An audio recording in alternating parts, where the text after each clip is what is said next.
Class 11 accounts का rectification of errors का एक प्रैक्टिकल प्रॉब्लम करेंगे। Rectify the following errors.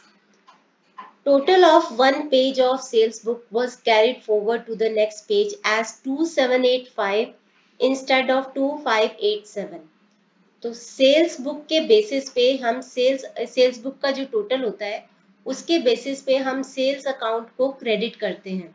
तो सेल्स अकाउंट को क्रेडिट करना था 2587 से, जबकि उसको 2785 से क्रेडिट कर दिया, मतलब ज्यादा से क्रेडिट कर दिया। तो 2785 में से माइनस करेंगे 2587 को, तो 198 रुपीज से ज्यादा से क्रेडिट कर दिया। ज्यादा से क्रेडिट कर दिया हो तो इसका सॉल्यूशन ये होता है कि हम ऑपोजिट कर दें, यानी कि सेल्स अकाउंट को हम डेबिट कर दें 198 से, तो इसका इफेक्ट जो है वो नलीफाई हो जाएगा। तो एंट्री हो जाएगी sales account debit to suspense account. तो एंट्री करते हैं, इसकी पहली एंट्री है sales account debit to suspense account 198। Narration लिखने के बाद यहाँ पे एक अंडरलाइन कर देना।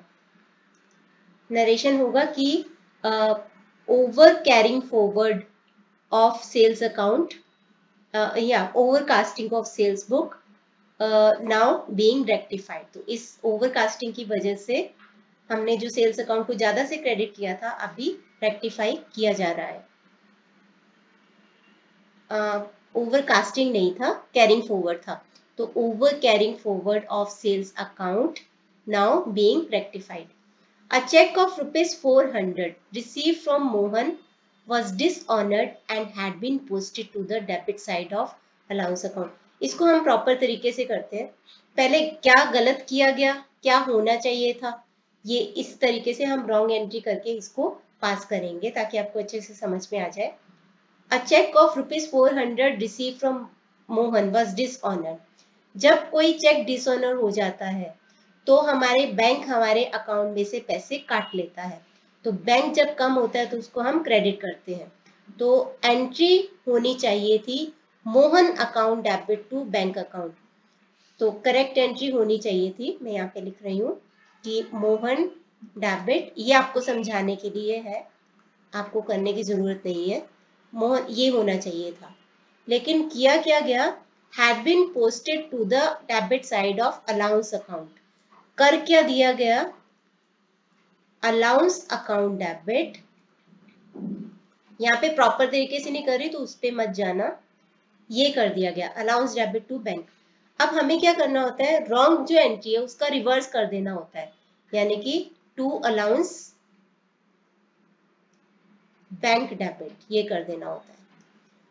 अब हमें जो रॉन्ग एंट्री का रिवर्स और करेक्ट, इसको मर्ज करके हमें रेक्टिफाइंग एंट्री पास करनी है। अब देखो, बैंक को डेबिट करना था, ये पहले हम अमाउंट भी लिख ही देते हैं। अमाउंट है 400 की, तो 400 हमें रॉन्ग एंट्री का रिवर्स और करेक्ट को मर्ज करना है।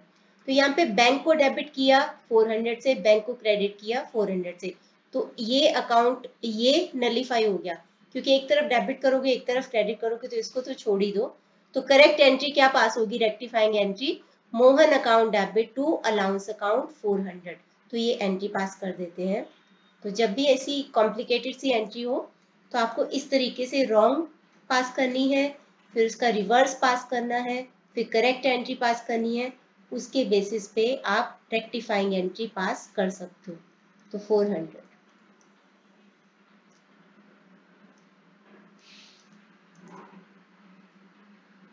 आप इसकी नरेशन में लिख सकते हो कि posting on the wrong posting in the wrong account now being rectified.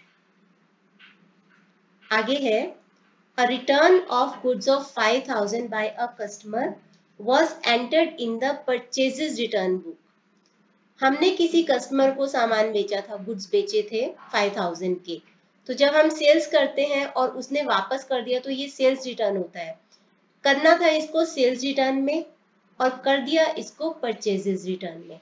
तो करना क्या था, sales return account debit by customer, customer का नाम नहीं लिखा, नहीं तो हम उसका नाम लिखते हैं यहाँ पे। तो करना क्या था वो यहाँ पे करते हैं, पहले करना था sales return account debit to customer, क्योंकि सेल्स रिटर्न से हमारी इनकम कम हो जाती है, तो लायबिलिटी इनकम कैपिटल जब कम होते हैं तो उसको डेबिट करते हैं। कस्टमर ने जब पैसे गुड्स ही वापस कर दिए तो डेटर कम हो गया, तो डेटर कम होता है, एसेट कम होती है, तो उसको क्रेडिट करते हैं। करना था ये, कर दिया उसको परचेजेस रिटर्न में, यानी सेम कस्टमर का नाम लिख के कर दिया हमने परचेजेस रिटर्न। परचेजेस रिटर्न को हम क्रेडिट करते हैं, तो कर दिया परचेजेस रिटर्न अकाउंट 5000 और कस्टमर को कर दिया डेबिट, उसका नाम लिख के उसको डेबिट कर दिया। अगर क्वेश्चन में उसका नाम लिखा होता तो हम उसका नाम लिखते हैं। अब हम रॉन्ग एंट्री का रिवर्स करते हैं। इसका रिवर्स क्या होगा, purchase return debit 5000 to customer 5000, ये करना है, टू कस्टमर 5000। अब देखो इन दोनों को कैसे मर्ज करना है हमें, परचेजेस रिटर्न सेल्स रिटर्न, तो दोनों को डेबिट कर दो, purchases return debit sales return debit 5000 5000, to customer करना है, टू कस्टमर करना है 5000 5000, तो टू कस्टमर में 10000 कर देंगे, तो एंट्री क्या हो जाएगी, एंट्री यही कर देंगे फिर से थोड़ा साफ साफ, purchases return account debit sales return account debit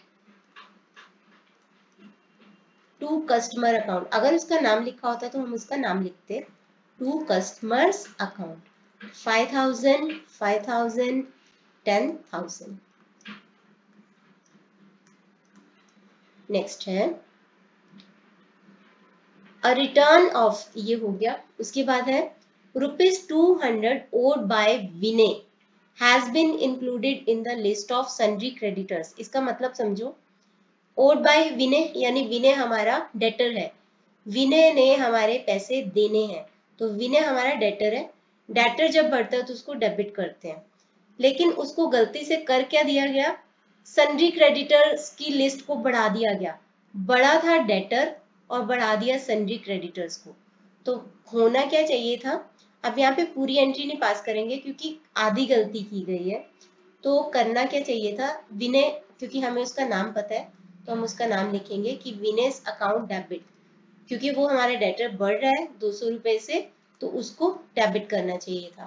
किया क्या, हमने क्रेडिटर को बढ़ा दिया, और क्रेडिटर का नाम लिखा होता तो हम यहाँ पे नाम लिखते, बट अभी नाम नहीं लिखा तो टू सन्ड्री क्रेडिटर अकाउंट हमने 200 कर दिया, ऐसे कर दिया, बाकी और कुछ इंफॉर्मेशन नहीं है। तो अब क्या करेंगे, इसका रिवर्स, इसका रिवर्स करने के लिए क्या करेंगे, रॉन्ग का सन्ड्री क्रेडिटर को डेबिट करेंगे 200 से, ठीक है। तो अब इन दोनों का मर्ज करना है हमें, रिवर्स और करेक्ट का, तो sundry creditor debit 200 Vinay debit 200 to suspense account, to suspense account करके एंट्री कर देते हैं, sundry creditors account debit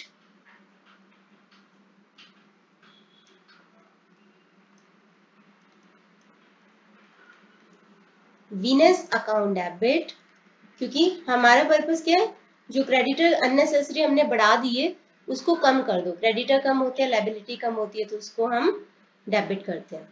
to suspense account 200 200 400। Next entry है discount allowed of ₹200 to Anil was posted to his account at 2000। मतलब जब भी हम डिस्काउंट अलाउ करते हैं तो हम एंट्री करते हैं डिस्काउंट अलाउड अकाउंट डेबिट, वो तो सही किया, लेकिन टू अनिल करना था 200, टू अनिल कर दिया 2000। एक मिनट यहाँ पे करते हैं, करना क्या था 200, टू अनिल करके करना था 200, किया क्या, टू अनिल करके कर दिया 2000। अब इसका रिवर्स, इसका रिवर्स करने के लिए अनिल को डेबिट करो 2000 से। अब इन दोनों को मर्ज कर दो, अनिल डेबिट 2000 टू अनिल 200, क्या ज्यादा है, डेबिट ज्यादा है, कितने से ज्यादा है, 1800 से ज्यादा है, तो हम एंट्री करेंगे अनिल डेबिट 1800 और डाल देंगे इसको सस्पेंस अकाउंट में, तो एंट्री कर देते हैं Anil account debit to suspense account 1800। Anil's account debit to suspense account. आप पूरा लिखना 1800.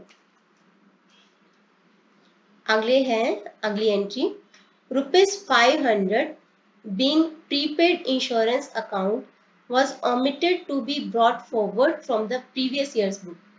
प्रीपेड इंश्योरेंस, हमने इंश्योरेंस एडवांस में पे कर दिया था पिछले साल, वो इस साल हम बुक्स में लेके नहीं आए। प्रीपेड जो एक्सपेंसेस होते हैं वो हमारी एसेट होती है, एसेट जब बढ़ती है तो उसको हम डेबिट करते हैं, तो इस एसेट का नाम है प्रीपेड इंश्योरेंस, तो हम इसको डेबिट करेंगे।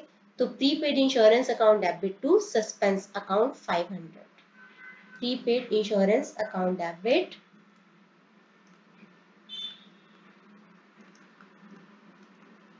To suspense account